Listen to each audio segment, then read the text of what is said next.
तो क्या सोच समझ के यहाँ आए थे गुरुकुल में, मतलब अंदर से क्या ऐसा कुछ भावनाएं आई, क्रिएट हुई? क्या डिफरेंस रहता है? जैसे हम एक नॉर्मल स्कूल में पढ़ रहे होते हैं तो वहाँ पर हमें थोड़ा सा मॉडर्न एजुकेशन दी जाती है, और गुरुकुल में किस तरीके की एजुकेशन दी जाती है? कुछ पाने के लिए कुछ खोना भी पड़ता है। फिर बिल्कुल, खाना खुद बनाते हुए खाना आपको बना हुआ मिलता है। तो आगे फ्यूचर में क्या करना चाहोगे आप? तो मतलब अपनी लाइफ में कभी ऐसा उदास फील नहीं होता है कि घर वालों से दूर हूँ, घर वालों की याद कभी नहीं आ रही है? आपको होता है डिमोटिवेशन फील अपनी लाइफ में? कभी ऐसा हारा हुआ फील, बहुत ज्यादा उदास फील कभी होता है?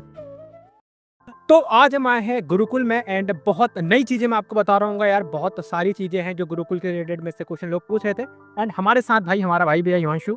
एंड भाई ये हमारा फोटोग्राफर है एंड वीडियो वगैरह ये बनाएगा। बाकी इसका थैंक्स यार, हमारे साथ आया। और आओ चलते हैं गुरुकुल एंड बहुत चीजें विजिट करते हैं। आओ साथ में चलते हैं। नमस्कार दोस्तों, आज हम हैं गुरुकुल आश्रम में चौसला के, और अभी हमारे सामने यहीं के एक टीचर बैठे हैं। बहुत सारे सवाल मुझे पूछने से गुरुकुल से रिलेटेड, क्या एजुकेशन सिस्टम में क्या डिफरेंस रहता है और बच्चे पढ़ के आगे क्या स्कोप रहता है। तो ये सब सवाल मैं आज की इस वीडियो में कवर कर रहा हूँ। और जो बच्चे गुरुकुल आने का सोच रहे हैं, जो बहुत आध्यात्मिक रूप से आगे आना चाहते हैं, वो गुरुकुल में आ सकते हैं। ये सब चीज़ें जानेंगे आगे, और क्या फ्यूचर गोल्स रहते हैं, ये सब कुछ आगे हम जान रहे होंगे। तो सर सबसे पहले मैं आपका नाम जानना चाहता हूँ। मैं राजकमल पांडे और यहाँ पे प्रधानाचार्य पद पर हूँ। जो हमारा यहाँ पे विद्यालय है रामचरण शरणम ट्रस्ट है, ये इसके तत्वाधान में संचालित है श्री सीताराम संस्कृत विद्यापीठम, जो आवासीय गुरुकुलम है। यहाँ पे सभी बच्चे यहीं हमारे विद्यालय में ही रहते हैं। अभी हमारे पास 27 बच्चे हैं। तो सर मुझे सबसे पहले तो यही जानना है कि पढ़ाई किस तरीके की होती है? देखिए, पढ़ाई का ऐसा है कि जो हमारा ये यहाँ पे विद्यालय संचालित किया जाता है, ये है उत्तराखंड संस्कृत शिक्षा परिषद, जो देहरादून में इसका निदेशालय है। और उत्तराखंड संस्कृत शिक्षा परिषद बोर्ड है ये हमारा, तो उसी के तत्वाधान में ये संचालित किया जाता है। और यहाँ पे सभी आधुनिक विषय जो है, हिंदी, इंग्लिश, मैथ, साइंस और जितने हैं आपके आधुनिक विषय, उनके साथ साथ जो हमारा मुख्य जो विषय है संस्कृत है। और संस्कृत के विषय यहाँ पे अधिकतम संस्कृत के विषय ही यहाँ पे पढ़ाए जाते हैं। तो सर सबसे पहला क्वेश्चन तो मेरा ये रहता है कि इसमें क्या डिफरेंस रहता है? जैसे हम एक नॉर्मल स्कूल में पढ़ रहे होते हैं तो वहाँ पर हमें थोड़ा सा मॉडर्न एजुकेशन दी जाती है, और गुरुकुल में किस तरीके की एजुकेशन दी जाती है, और बच्चा क्या पढ़ के स्कोप क्या रहता है? जैसे बच्चा अगर यहाँ से 9th पास कर लेता है तो उसके बाद बच्चा आगे क्या कर सकता है?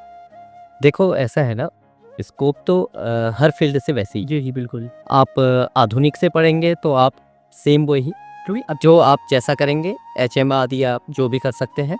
आप हमारे वहाँ से भी अगर आप इंटर करके जाते हैं तो वही सेम HM आदि भी कर सकते हैं। आप कॉलेज से आप जैसे आपका यहाँ MBPG है, यहाँ कॉलेज से आप पढ़ सकते हैं, या अन्य यूनिवर्सिटीज़ में, चाहे कहीं यूनिवर्सिटी में जाके आप एडमिशन ले सकते हैं, कोई भी विषय से पढ़ सकते हैं। और जहाँ फ्यूचर की बात है तो और जो यहाँ अंतर जो होता है, देखिए, जो एक आवासीय गुरुकुलम में जो अंतर होता है, अंतर यह है कि बच्चा व्यावहारिक रूप से और सामाजिक रूप से भी बढ़िया परिपक्व होके जाता है ना। वहाँ अगर आप अन्य जैसे आप आधुनिक विद्यालयों में देखेंगे तो वहाँ की अपेक्षा गुरुकुलम के बच्चे आपको काफ़ी संस्कारिक मिलेंगे, क्योंकि वहाँ थोड़ा वो बच्चे थोड़ा सा अब्यूज़ लैंग्वेज यूज़ करते हैं, वो सब कुछ होता है। वो आपको इन विद्यालय में नहीं मिलेगा, देखने को नहीं मिलेगी। क्योंकि देखो, आजकल सबसे एक बड़ी चीज़ है मोबाइल भी हमारी, जी बिल्कुल, है ना। इसमें हमें काफ़ी चीज़ें, अन्य चीज़ देखने को मिल रही है, तो उनमें पूर्णतया इन पर प्रतिबंध होता है। हर जगह से इन पर बैन है। फ़ोन इनको अलाउ नहीं है, तो फ़ोन आदि इनको अलाउ नहीं है, तो अन्य चीज़ों से इनका कोई मतलब नहीं होता है ना। तो और बाकी ये 24 घंटे गुरुकुलम में यही बोर्डिंग स्कूल है, तो यहीं रहते हैं।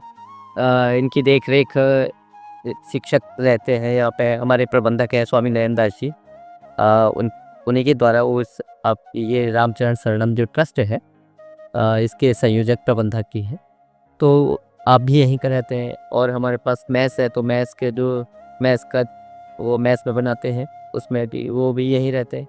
तो सारे हमारे जो है ये दिन रात हमारे देख रेख में रहते हैं, तो कोई गलत चीज़ इनको सीखने का कोई ऐसा मौका नहीं मिलता। तो सर जैसे अगर कोई बच्चा यहाँ आता है तो कुछ पैसे देने पड़ते हैं या फ्री एजुकेशन, पूरी फ्री रहता है सब कुछ? देखिए ना, ऐसा है कि पहले तो जो ये विद्यालय स्टार्ट किया गया था, ये निःशुल्क में ही किया गया था। बिल्कुल। किंतु धीरे धीरे देखते हुए यहाँ की व्यवस्थाएं देखते हुए आपके पास बच्चे अधिक होंगे, तो उनको देखते हुए हाँ साल में एक बार अवश्य इनके घर वालों से, इनके अभिभावकों से 5100 रुपये की हाँ एक मेंटेनेंस चार्ज जरूरी होगा सर। अन्य ऐसा कोई वो नहीं तो देखिए आज फीस ही देखेंगे आप, अन्य विद्यालयों में फीस देखेंगे तो 2-3 हज़ार से कम फीस है, किसी भी छोटी क्लास से भी बच्चे की नहीं है। जितना आप एक साल में रह रहे हो वहाँ एक महीने में चली जाती है। बिल्कुल आराम से जाती है। तो जो हमारी यहाँ पे सारी व्यवस्थाएं हैं सारी निःशुल्क ही आप कह सकते हैं, जैसे इनका बच्चों का खाना पीना, बच्चों का रहना, बच्चों के ड्रेस वगैरह और बच्चों की पुस्तकें, है ना, तो ये जो बिस्तरा आ रही इनके सारा वो सारा विद्यालय के द्वारा ही किया जाता है। जो बच्चा यहाँ आध्यात्मिक रूप से आ रहा है तो उसे थोड़ा मोह माया त्यागनी पड़ती होगी, क्योंकि बच्चा अभी के टाइम पे अगर आप मेरे से पूछोगे तो मैं घर वालों को इतनी जल्दी नहीं छोड़ सकता हूँ, बिल्कुल बिल्कुल। क्योंकि 6 महीना अब आप कह रहे हो कि गर्मियों की छुट्टी में, जाड़ों की छुट्टी में आ सकते हैं, तो बच्चों को अपने माँ बाप को छोड़ना वो बहुत बड़ी बात हो जाती है, मोह माया को त्याग करना, क्योंकि मैं नहीं कर सकता सर ये चीज़ें, तो बच्चा कैसे कर लेता है सब चीज़ों के लिए। देखो ना यही चीज़ आपको फिर आगे ले जाती, आप जितनी माया मोह से जकड़े रहेंगे ना कि यार मेरे मम्मी मेरे पापा, है ना, तो उतना आप बाहर को नहीं देख पाएंगे, आप अपने सेल्फ नहीं हो पाए, है ना, ज़्यादा आश्रित आप अपने माता पिता पे ही आश्रित रहिए। तो आप अगर बाहर निकलते हैं, उस चीज़ से बाहर निकलते हैं तो आप बचपन से ही सेल्फ हो जाते हैं। हर चीज़ देखिए आज हमारा यहाँ पे बच्चा ना अपने लिए कपड़े अपने खुद धोता है। जी बिल्कुल। ठीक है, एक छोटा सा बच्चा है, 6 में पढ़ने वाला बच्चा है, 11-12 साल का बच्चा हो रहा है, तो वो अभी से अपने कपड़े धोने सीख जाता है, अपने बर्तन को धोना सीख जाता है और क्या कहते हैं अपने लिए खाना बनाना सीख जाता है। तो ये बहुत बड़ी बात हो जाए, बहुत बड़ी बात है ना। तो वो देखिए 12वीं के बाद वो कहीं बाहर जाता है ना, किसी बाहर अलग यूनिवर्सिटी में। देखिए हमारे क्या होता है कि ज़्यादातर अधिकतर हमारे जो संस्कृत वालों के हैं आपके यूनिवर्सिटी आपको बाहर ही मिलेंगी। बिल्कुल। यहाँ हमारे हल्द्वानी आदि में कोई बस 12वीं तक के ही सारे संस्कृत विद्यालय हैं। आपको अगर उच्च शिक्षा पढ़नी है तो आप जाएंगे या राष्ट्रीय संस्कृत संस्थान जो हमारा केंद्रीय विश्वविद्यालय सेंट्रल यूनिवर्सिटी है, BHU है ना, या DU है आपकी, या JNU है आपकी। तो इन यूनिवर्सिटी में जाते हैं बच्चे, तो अब वो बाहर ही रहना है ना। तो अगर 12वीं के बाद आप घर में 12वीं तक रह रहे हैं तो आप 12वीं के बाद बाहर निकलेंगे ना तो आपको बहुत दिक्कत होगी, आपको टिफ़िन लगाना पड़ेगा अपने लिए और आपके अपने जो कपड़े अपने धोने ना उसको भी बाहर भेजना पड़ेगा, तो आपका खर्च क्या होगा, दुगना पड़ेगा। अगर आप सब खुद करना जानते हैं तो आपके लिए सारा चीज़ सेफ हो जाएगा, है ना। सर एक और क्वेश्चन था मेरा कि अभी के टाइम पे ना ज़्यादातर लोगों का मानना यह है कि जो बंदा गुरुकुल आएगा, जो बच्चा अगर गुरुकुल जाएगा वो वहाँ से पंडित बनते हुए निकलता है। क्योंकि मैं अपने यहाँ की आपको मेंटलिटी बता रहा हूँ कि गुरुकुल में बच्चा जाएगा या संस्कृत स्कूल में बच्चा पढ़ेगा तो वहाँ से पंडित बन के निकलेगा। क्यों होता है सर ऐसा? देखो ना एक्चुअली क्या है, वेशभूषा से उसको कुछ ऐसा आभास होने लगता है लोगों को, अगर आप देखोगे तो। क्योंकि देखिए हमारी ड्रेस जो होती है वो धोती कुर्ता है। बिल्कुल बिल्कुल। है ना, तो आप क्योंकि अधिकतर जो पूजा पाठ करते हैं वो धोती पहनते हैं जी, है ना, तो धोती कुर्ता को देख के लोग सोचते हैं कि भैया ये पूजा पाठ ही करेगा। अब मैं इसमें से आपको बताऊं, हमारे पास जैसे अभी 27 बच्चे हैं तो मैं इनमें से आपको गारंटी दे सकता हूँ इनमें से 2 या 3 आपको अधिकतर पूजा पाठ करते हुए मिलेंगे भविष्य में। जी।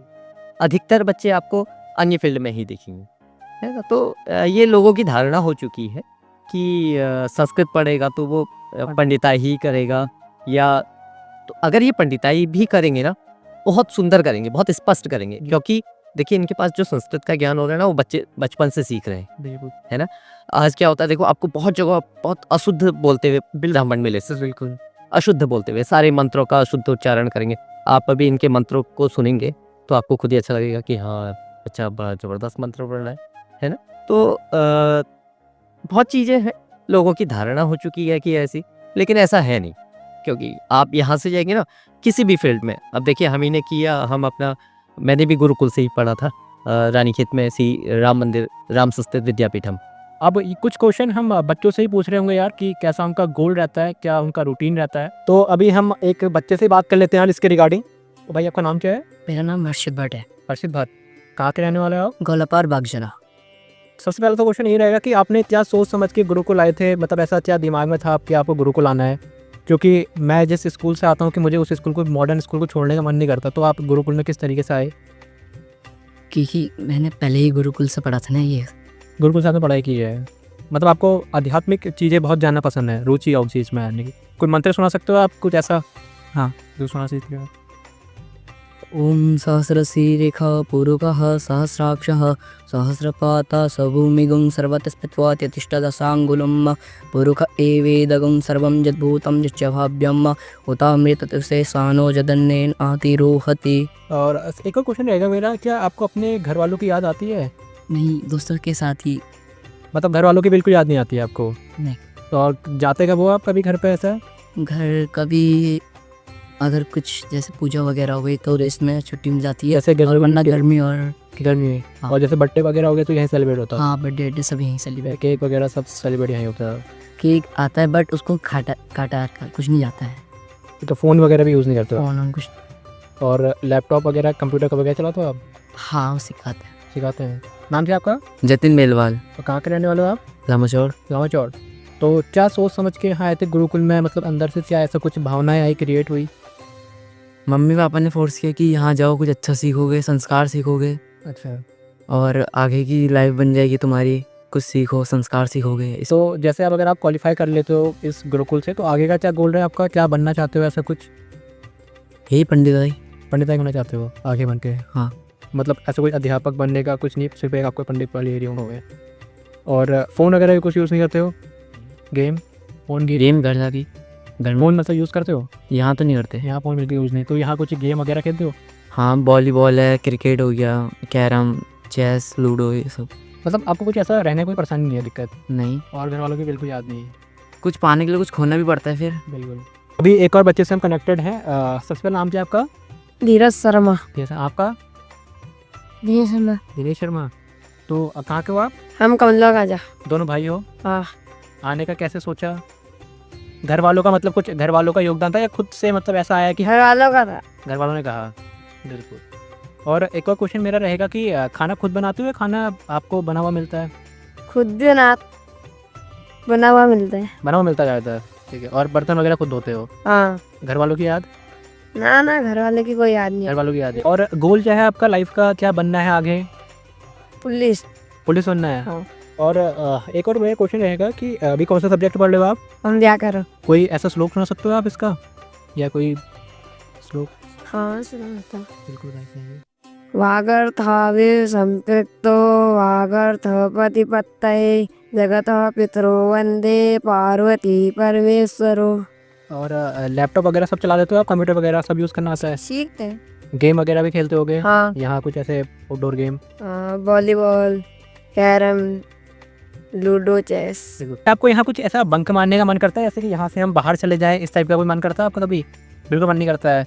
मतलब आप यहाँ रह सकते हो 4 दीवार में? हाँ। तो कोई दिक्कत नहीं होती है? नहीं। अच्छा लगता है मतलब? जी। एक शांति फील होती होगी? हाँ, दोस्तों के साथ मन लग जाता है। बिल्कुल मन लग जाता है। जी। कुछ मतलब ऐसे दूसरों को आप शब्द भी नहीं बोलते हो गए? बहुत नहीं। अच्छी प्यार भावनाओं से। जी। आपका नाम क्या है? मेरा नाम भावेश जोशी। भाभी जोशी। कहाँ के रहने वाले हो? मैं खटीमा। कुछ श्लोक सुना सकते हो आप? जी बिल्कुल। बिल्कुल सुना सकते हो। बैठ के सुना दीजिए, ऐसा कुछ नहीं है। या ऐसा कुछ है तो आप खड़े होकर सुना सकते हो, श्लोक खड़े होकर सुनाते हैं तो? श्लोक या गीत जैसा? कुछ भी सुना सकते हो आप, कुछ भी अगर आपका मन है। गीत, श्लोक, कुछ भी। अवनीतलं पुनरवतीर्णाशात् अवनीतलं पुनरवतीर्णाशात् संस्कृत गंगाधारा धीर भगीरथ वंशोऽस्माकं वयं तु कृत निर्धारा धन्यवाद। और पढ़ाई कौन सी कर रहे हो अभी आप? व्याकरण। व्याकरण, हिंदी व्याकरण। और बाकी का सब सब्जेक्ट आते हैं? लैपटॉप वगैरह सब चला लेते होगे और गेम वगैरह भी खेल ले होगे। एक और बच्चे से हम कनेक्ट हो जाते हैं यार। नाम क्या भाई आपका? कृष्णा जोशी। कृष्णा जी। कहाँ के रहने वाले हो? रुद्रपुर। अच्छा, मेरा एक क्वेश्चन रहता है ना, अभी के टाइम पे बच्चा बहुत ज़्यादा डिमोटिवेट फील करता है, तो आपको ऐसा कोई हारने वाला फील नहीं होता? डिमोटिवेशन टाइप का फील कभी कुछ नहीं होता? नहीं होता बिल्कुल। आपको होता है डिमोटिवेशन फील अपनी लाइफ में? कभी ऐसा हारा हुआ फील, बहुत ज़्यादा उदास फील कभी होता है? कभी बिल्कुल ऐसा उदास फील होगा ही नहीं? अभी तो नहीं हुआ। अभी तो नहीं हुआ है। कुछ एक छोटी एज है अभी। तो अभी यहाँ पर एक क्लास चलती है एंड एक क्लास यहाँ पे चल रही है। यहाँ कुछ संस्कृति क्लास चल रही है एंड वहाँ पे कुछ मॉडर्न क्लास चल रही है। अभी ड्यू टू कुछ चीज़ें होंगी ऐसी जो भी पूरा नहीं बन पाया है, बट यह आगे फ्यूचर में ये बन रहा होगा। आगे बात करते हैं, चलिए। अभी आप देखोगे तो पढ़ाई चल रही है भाई, यहाँ पे बिल्कुल पूरी प्रॉपर पढ़ाई चल रही है। एंड यहाँ भी देखोगे तो यहाँ भी पूरी प्रॉपर ही पढ़ाई चल रही है यार। अलग अलग टीचर पढ़ा रहे हैं। तो अभी हम संस्कृत जहाँ पे पढ़ा रहे थे उससे दूर आके थोड़ा सा मॉडर्न चीज़ें आ गए, मॉडर्न सब्जेक्ट जहाँ पे बच्चों को पढ़ाया जाता है। आओ बच्चों से कुछ क्वेश्चन पूछ लेते हैं यार, मॉडर्न सब्जेक्ट किस तरीके से वो पढ़ रहे हैं। भाई नाम क्या है आपका? मेरा नाम दीपक जोशी। कहाँ के रहने वाले हो? हम काला डूंगी कार ढूंढी के रहने वाले हो। और अभी कौन सा सब्जेक्ट पढ़ रहे हो? सामाजिक ज्ञान सामाजिक ज्ञान। कौन सी कक्षा में हो अभी? 7th। 7th क्लास में। ठीक है। तो ये सब कुछ हिंदी में रहता है ना? कुछ इसके पेपर वगैरह भी होते हैं। तो बच्चा आप देख सकते हो यार किस तरीके से बच्चा आ रहा है। तो आपको कुछ ऐसे घर वालों की याद नहीं आती है? नहीं, अभी याद नहीं आती। तो यहाँ आने का किस तरीके से सोचा? घर वालों ने फोर्स था या आपका खुद मन था गुरुकुल में आने का? हमारा खुद मन था। खुद मन था आपका। तो आगे फ्यूचर में क्या करना चाहोगे आप? हम फ्यूचर में आचार्य बनना चाहेंगे। आचार्य बनना चाहोगे। तो एक और बच्चे से कनेक्ट हो जाते हैं यार। नाम क्या आपका? पीयूष नीलकंठ। बैठ जाओ, वैसे कुछ नहीं, बैठ जाओ। कौन सी क्लास में पढ़ते हो? 8th में। 8th क्लास में। कहाँ के रहने वाले हो? पहाड़ पानी साइड। पाट पानी सर। अच्छा। तो यहाँ आने का डिसीजन कैसे लिया? यहाँ आने का पहले से ही विचार था। पहले का विचार था? हाँ, जो बाहर स्कूल में जब हम पढ़ते हैं तो बिगड़ जाते हैं बच्चे, जाते हैं। तो हम ये भी एक रीज़न था। अच्छा। तो मतलब अपनी लाइफ में कभी ऐसा उदास फील नहीं होता है कि घर वालों से दूर हूँ, घर वालों की याद कभी नहीं आ रही है? नहीं, बिल्कुल ऐसे। कुछ बनना है तो कुछ खोना पड़ेगा। नाम क्या आपका? विजय बैठ जाओ। विजय। कत्यूरा। और कहाँ के रहने वाले हो? बंगोली नैनीताल। और कौन सा सब्जेक्ट पढ़ रहे हो अभी? सामाजिक ज्ञान। सामाजिक ज्ञान। तो इसका पेपर वगैरह होता है? कौन सी क्लास में हो? 7th class. 7th क्लास में हो। और लैपटॉप कंप्यूटर वगैरह सब चला लेते होगे? ऐसा ज्ञान वो भी दिया जाता होगा ना, वैसे लैपटॉप वगैरह भी सिखाया जाता होगा। कभी। और खाना वगैरह खुद बनाते हो या बना हुआ मिलता है? मिलता है, बना हुआ कर देते हैं और लगाते हैं, लगते हैं बनाने में, हेल्प करते हैं। अच्छा, हेल्प करते हो। और जैसे आपने खा लिया तो उसके जूठे बर्तन आप खुद धोगे? हाँ। और जैसे अभी आपको बाहर खिलाते भी हैं, ऐसे ग्राउंड में खिलाते हैं? हाँ, खेलने जाते हैं। खेलने जाते हो? यहाँ पे खेलते हैं, हम खेलते भी हो। तो भाई अब हम एक दूसरी जगह पे आ गए हैं, दूसरी जगह पे जहाँ पे पढ़ाई हो रही है। कौन से क्लास में हो आप? क्लास 6। कौन सी पढ़ाई कर रहे हो? मैथ्स। नाम क्या आपका? गर्भित जोशी। गर्भित जोशी। कहाँ के रहने वाले? गांधी आश्रम। गांधी आश्रम के। कहाँ पढ़ रहे हो? मैथ्स। मतलब इसमें कौन कौन से चैप्टर से आप बता सकते हो? चैप्टर के नाम कुछ ऐसे बताइए। अभी तो हम लोग पॉइंट वाले वो कर रहे हैं क्लास। पॉइंट वाले क्लास कर रहे हो। कौन सी क्लास में पढ़ रहे हो? 6th क्लास में। तो मतलब आप सब कुछ कर लेते हो आसानी से? आप भी कंप्यूटर वगैरह यूज़ करते हो? कंप्यूटर वगैरह यूज़ करते हैं? कौन सी क्लास में कंप्यूटर वगैरह यूज़ कर सकते हैं? 7th 8th क्लास में। तो आप बाहर खेलते हो? बाहर खेलते हो? The best thing of the Gurukul is बच्चा बहुत ज़्यादा मोटिवेट फील करता है। और जो बच्चा है यार कहीं ना कहीं बहुत ज़्यादा मोटिवेट फील करेगा और बहुत ज़्यादा धार्मिक भाव से आगे बढ़ेगा। अगर आप एक धार्मिक भाव से आगे बढ़ना चाहते हैं फॉर श्योर आप विजिट कर सकते हो गुरुकुल। बाकी यार जितने बच्चों से मैंने पूछा कहीं ना कहीं उनके माँ बाप द्वारा उन्हें भेजा गया था और ज़्यादा बच्चे का मानना ये था कि उनका मन था यार गुरुकुल में आने का, तो वो आ रहे। अभी हम गुरुकुल के अंदर जा रहे हैं, कैसा सुविधा रहती है वो सब कुछ मैं दिखाने की कोशिश कर रहा हूँ यार। एंड फर्स्ट कमरा यहाँ से स्टार्ट होता है जहाँ पर पूजा पाठ की जाती होगी। यहाँ पे इनके संध्या आदि भी होती है और कक्षा रूम भी यही वैसे क्लासरूम है। क्लासरूम भी है, बच्चों को यहाँ पढ़ाई भी दी जाती है। अभी तो कि ठंड के दिन है, इससे सब धूप है, अभी बिल्कुल बिल्कुल बाहर चल रहा है अभी इनका। और यहाँ पर बच्चों के किचन है, आप देख सकते हो यहाँ पे बिल्कुल ऐसा देखें ना, बिल्कुल साफ सफाई। ऐसा कुछ नहीं है कि अगर बच्चा पेड चीजें नहीं दे रहा है तो ऐसा कुछ गंदगी वगैरह आपको कुछ देखने को नहीं मिलेगी, सब चीजें साफ ही है, ऐसा कुछ नहीं है। वही सफाई समय बिल्कुल सफाई से। और ऐसा भी नहीं है कि यार मैं यहाँ आया हूँ तो उन्होंने एकदम सफाई करके रखी, भाई मैं बिना बताए आया हूँ ये चीज़ों के करे, तो ऐसा कुछ नहीं है। ठीक है, ये चीज़ें वैसी है जैसी दिखाई जा रही है। ये इनका रहने का है। ये बच्चों का रहने का है, आप देख सकते हो यहाँ बिल्कुल ऐसा कुछ नहीं है, बिल्कुल साफ सफाई आपको मिलेगी हर जगह। ये छोटे बच्चों का एक रहे हैं, छोटे यहाँ बच्चे रहते हैं कैसे 7 तक की क्लास है। बिल्कुल। आगे बढ़ते हैं और आगे देखते हैं क्या है। ये जो यहाँ पे सस का पता है जो सस्ता कर रहा हूँ मैं। ठीक है, और यहाँ पे इनके कंप्यूटर ये कंप्यूटर वगैरह की क्लासेस हैं। एक ही बच्चा रहता है, एक ही कंप्यूटर भी। हाँ, अभी है हमारे पास कंप्यूटर, अभी वो करे नहीं है। और भी कंप्यूटर है बट अभी अवेलेबल नहीं है, जो कि कल आप बता रहे थे कि ये अभी कुछ प्रोग्राम चल रहा है, प्रोग्राम की वजह से ये सब चीज़ें हटाई गई। सब करवा हुआ है सब। एक और रूम है, आप देख सकते हो, ये गेस्टों के लिए दिखाई। ये गेस्टों के लिए है, था ये बच्चों का ही हॉस्टल है। बट है बच्चे रहते हैं। हाँ, तो यहाँ पे अभी वो सारे अभी कोई गेस्ट आए थे ना, जी, केस उससे वो खाली किया हुआ था, वो उनके लिए किया वो। ऊपर भी है। अभी ऊपर इसके बाद क्लासरूम। अच्छा, ऊपर क्लासरूम में स्टार्ट हो जाएंगे, यहाँ भी बच्चे रहते हैं कुछ यहाँ पे भी है जी। और कुछ यहाँ पे भी रहते हैं और कुछ यहाँ भी रहते हैं।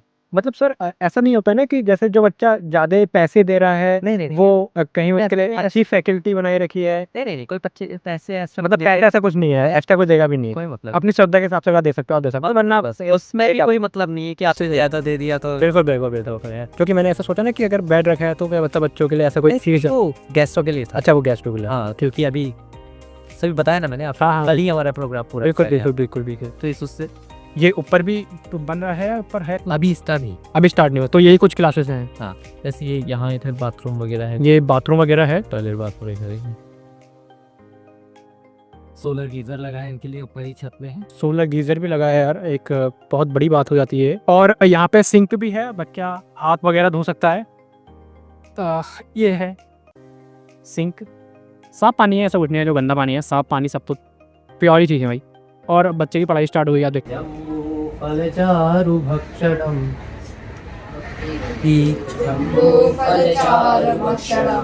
उमासुतं शोकविनाशकारकम्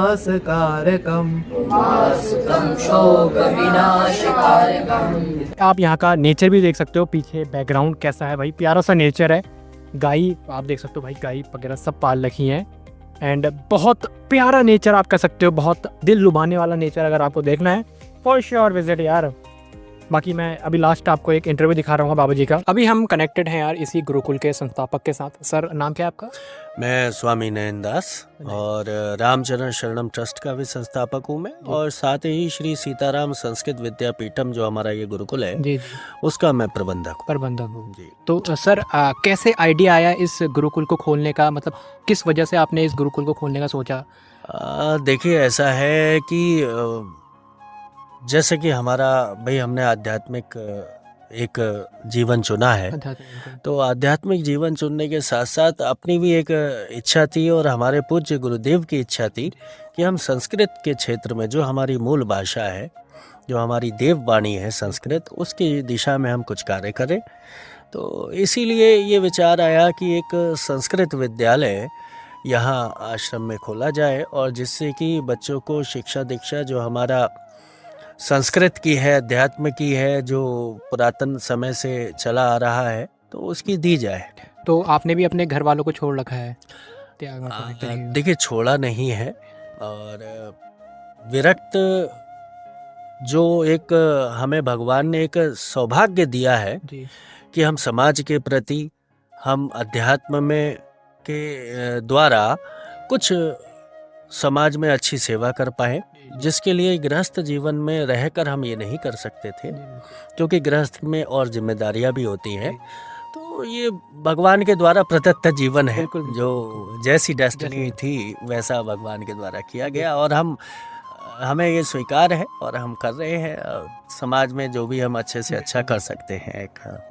जी सर आप कथा वगैरह भी करते हो? कथा वगैरह? देखिए मैं कथा वगैरह ऑर्गेनाइज करता हूँ, और हर प्रकार के धार्मिक अनुष्ठान, चाहे वो श्रीमद् भागवत कथा हो, चाहे वो रामायण हो, चाहे श्री राम कथा हो, चाहे श्रीमद् देवी भागवत महापुराण हो, चाहे शिव महापुराण हो, या सुंदरकांड हो, या भजन कीर्तन हो, या जागरण हो, आध्यात्मिकता धार्मिकता की एक अलग जगाने के लिए सभी प्रकार के अनुष्ठान बिल्कुल हम उसको ऑर्गेनाइज करते हैं एक संयोजक के रूप में, और वृहद रूप में हर एक प्रकार का करते हैं। अभी विगत दिनों ही यहाँ आश्रम में भी श्रीमद् भागवत कथा हुई थी, और उसमें असंख्य सैकड़ों की तादाद में लोग आए थे। तो क्या होता है, ऐसे धार्मिक अनुष्ठानों को करने से एक अलग जो है लोगों के हृदय में धार्मिकता के प्रति, अपनी मूल संस्कृति के प्रति आती है।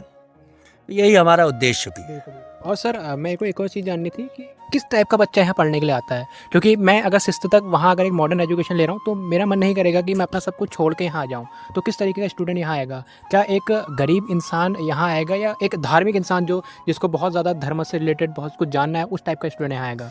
देखिए यहाँ विद्यार्थी वही आएगा जो कर्मकांड में, पौरोहित्य कर्म में, ज्योतिष में, या शिक्षक बनना चाहता हो, या संगीताचार्य बनना चाहता हो, और जिसके जाहिर सी बात है जिसके हृदय में थोड़ी सी धार्मिकता होगी, आध्यात्मिकता की ओर रुझान होगा, तो वैसा ही विद्यार्थी यहाँ पर पढ़ने आएगा। ज़रूरी नहीं है कि वो किस कुल से हो या वो पहले पूर्ववत कॉन्वेंट में पढ़ता हो, तो वो भी यहाँ पर आके अपना पढ़ सकता है। हमारे यहाँ के विद्यापीठम में कई एक ऐसे बच्चे हैं जो पूर्व में कॉन्वेंट में पढ़ते थे, अभी वो संस्कृत की शिक्षा दीक्षा प्राप्त कर रहे हैं। तो सर कुछ फंडिंग वगैरह गवर्नमेंट की तरफ से बिल्कुल नहीं आती है? गवर्नमेंट की तरफ से तो अभी हमको कुछ ऐसा कोई भी लाभ नहीं मिलता है। और जो सरकारी मानक होते हैं वो कुछ वर्ष विद्यालय को अच्छे से संचालित करने के पश्चात ही शायद वो कुछ देते हैं, शिक्षकों का वेतन इत्यादि, किंतु कुछ ज़्यादा खास सरकार कहती तो है सनातन के प्रति वो लगी है, लेकिन धरातल पे कार्य है नहीं। तो सर जो यहाँ अध्यापक पढ़ा रहे हैं तो उनकी फीस कैसे जाती है फिर? देखिए, वो जो भी अध्यापक हमारे यहाँ अध्ययन करा रहे हैं बच्चों को, उनका हमारा ट्रस्ट है रामचरण शरणम ट्रस्ट, तो उसी के माध्यम से जो ट्रस्ट में डोनेशन आती है, जो लोग सहायता देते हैं, हमको सहयोग करते हैं, तो वो उन्हीं से ही हम उनको वेतन दे पाते हैं। बच्चों की भोजन की व्यवस्था है, बच्चों की कपड़ों की व्यवस्था है, गणवेश है उनका, उनकी पुस्तकें हैं, कॉपियाँ हैं, पेन है या उनका बिस्तर है, तो ये नाना प्रकार की चीज़ें ये सभी डोनेशन से ही होता है। सब डोनेशन से जी। और अगर कोई डोनेशन करना चाहता है तो वो यहाँ आके डोनेशन कर सकता है? हाँ बिल्कुल, डोनेशन यहाँ आके कर सकता है। रामचरण शरणम ट्रस्ट में यहाँ श्री रामचरण धाम आ सकता है, चौसला में ये स्थित है, फतेहपुर से बेल बसाने वाली रोड पर। तो वो यहाँ आ सकते हैं, बिल्कुल आएँ और सहयोग कर सकते हैं, अच्छा लगेगा। कहीं पे ज़रूरतमंद को अगर सहयोग करें तो ज़्यादा अच्छा होता है। है ना सर कि मदरसे में और जो यहाँ गुरुकुल चला रहे हो इसमें डिफरेंस क्या रहता है? क्योंकि मैंने बहुत वीडियोस देखी हैं जहाँ पर मदरसे को बहुत सपोर्ट किया जाता है गवर्नमेंट द्वारा, बट गुरुकुल को नहीं किया जाता। वास्तविकता यही है जो मैं धरातल की अभी बात कर रहा था कि सरकार कहती तो सनातन के प्रति बहुत कुछ है, लेकिन धरातल पे स्थिति यह है कि वो सनातन तो जो विशुद्ध रूप से संस्कृत विद्यालय है या शिशु मंदिर है, शिशु मंदिरों में भी सरकार बहुत ज़्यादा करती है क्योंकि वो विद्या भारती या राष्ट्रीय स्वयंसेवक संघ से रिलेटेड होती है। लेकिन संस्कृत विद्यालय जो होते हैं उन संस्कृत विद्यालयों में सरकार की एक अनदेखी होती है। जिस प्रकार से वो मदरसों में अन्न धन और सारी चीज़ें देती हैं, फैसिलिटी देती है, सब्सिडी देती हैं, उस प्रकार से संस्कृत विद्यालयों के लिए कुछ है ही नहीं। और उत्तराखंड संस्कृत शिक्षा परिषद जो हमारा उत्तराखंड में है, जो बोर्ड है इसका, उससे भी कुछ ऐसा खास कुछ है नहीं, कुछ भी नहीं मिलता है। कुछ एनजीओ जरूर हैं, वो सपोर्ट करती हैं, लेकिन वो भी बहुत बड़े बड़े विद्यालयों को, छोटे विद्यालयों को पूछता ही कौन है। तो अभी ये जो चल रहा है वो सिर्फ एक डोनेशन के उससे चल रहा है देखा जाए तो? बिल्कुल बिल्कुल। तो बच्चे का फीस नहीं आती, बच्चों की जगह फीस नहीं देगा? नहीं, सभी निःशुल्क है, अभिभावकों से कोई भी फीस नहीं ली जाती है। हाँ बस क्योंकि देखिए अभिभावक भी हर प्रकार के हैं, कोई समर्थ है, कोई असमर्थ है, कोई बच्चे सरकारी स्कूल में पढ़ते थे वो अब यहाँ पढ़ रहे हैं। हम भी नहीं चाहते अभिभावकों पे कोई लोड पड़े, क्योंकि आप देख ही रहे हैं शिक्षा का जो स्तर है वो प्राइवेट स्कूलों में तो इतनी महंगी शिक्षा है, और सरकार भी इसमें कुछ ऐसा कार्य करती नहीं है कि जब हमारी कम से कम भाई भारत देश में शिक्षा तो मुफ्त होनी चाहिए, चाहे बड़ी से बड़ी हो चाहे छोटी से छोटी हो, तभी हमारा देश भी आगे विकसित हो पाएगा ना? तो सर इसको थोड़ा और बड़ा करने की कोशिश आपकी है? हाँ बिल्कुल है, इसको अभी धीरे धीरे हम इसको बड़ा भी करेंगे, आश्रम को बढ़ाएंगे भी और अन्यत्र भी विद्यालय का विकास करेंगे हम। अभी यहाँ पर तो जैसे अभी 27 बच्चे पढ़ रहे हैं और यहाँ पर विद्यालय की जो कैपेसिटी है बच्चों की वो 50 बच्चों तक ही है। 50 बच्चों तक ही। उसके अलावा अगर भविष्य में बच्चे बढ़ेंगे तो फिर अन्यत्र हम विद्यालय को शिफ्ट करके और फिर अन्यत्र उसको आगे बढ़ाएंगे। सर कितने साल से चल रहा है? कम से साल में बना था? कितने साल? देखिए ये अभी द्वितीय सत्र चल रहा है, अब अप्रैल से तृतीय सत्र शुरू हो जाएगा हमारा। जी, ये विद्यालय जो है 2022 से हमने शुरू किया, अप्रैल 2022, अब अप्रैल 2025 में तीसरा सत्र शुरू हुआ।